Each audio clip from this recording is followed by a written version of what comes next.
Hello' everyone, কি খবৰ আপোনালোকৰ? সকলো ভালে আছেনে?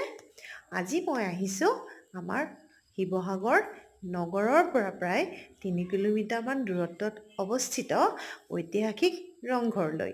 এই ৰংঘৰটি কোনে নিৰ্মাণ কৰিছিল আপোনালোকে জানেনে? ইয়াক নিৰ্মাণ কৰিছিল আহোম স্বৰ্গদেউ প্ৰমত্ত সিংহই 1746 চনত। দেখিছেনে ইয়াৰ চাৰিওকাষৰ পৰিৱেশটো কিমান সুন্দৰ?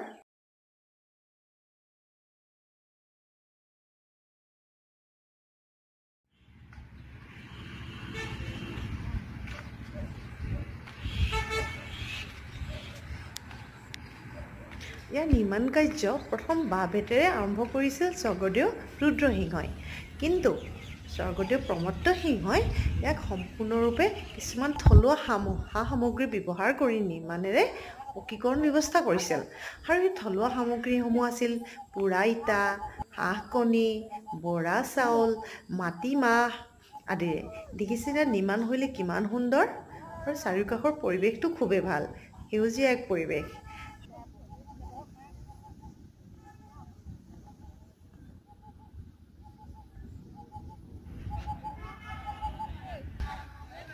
বিভিন্ন সময়ত দেশী বিদেশী পৰ্যটকৰ আগমন ঘটা এই ৰংঘৰটি আমাৰ আহোমসকলৰ প্ৰাচীন ৰাজধানী ৰংপুৰ নগৰৰ ঐতিহাসিক ৰূপহী পথাৰত অৱস্থিত।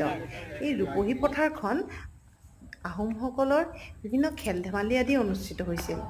এই পথাৰখনতে উৎসৱ পাৰ্বণত কুকুৰা যুঁজ, ম'হ যুঁজ, বিহু নৃত্য আদি আহোম স্বৰ্গদেউসকলে এই ৰংঘৰটিৰ পৰাই উপভোগ কৰিছিল।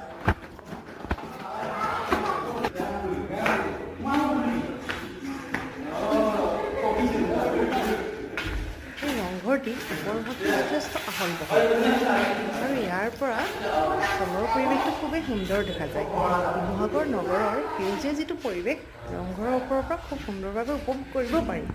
আৰু আহোম স্বৰ্গদেউসকলে হয়তো ইয়াৰ পৰা মুকলি মনেৰে সকলোবোৰ খেল ধেমালিত আনন্দ আদি উপভোগ কৰিব পাৰিছিল। আৰু এইখনেই দেখিছেনে ঐতিহাসিক ৰূপহী খেলপথাৰ, য'ত বিভিন্ন উৎসৱ পাৰ্বণত বিহু নৃত্য, কুকুৰা যুঁজ, ম'হ যুঁজ, ঘূৰ্ণি চৰাই যুঁজ আদি অনুষ্ঠিত হৈছিল।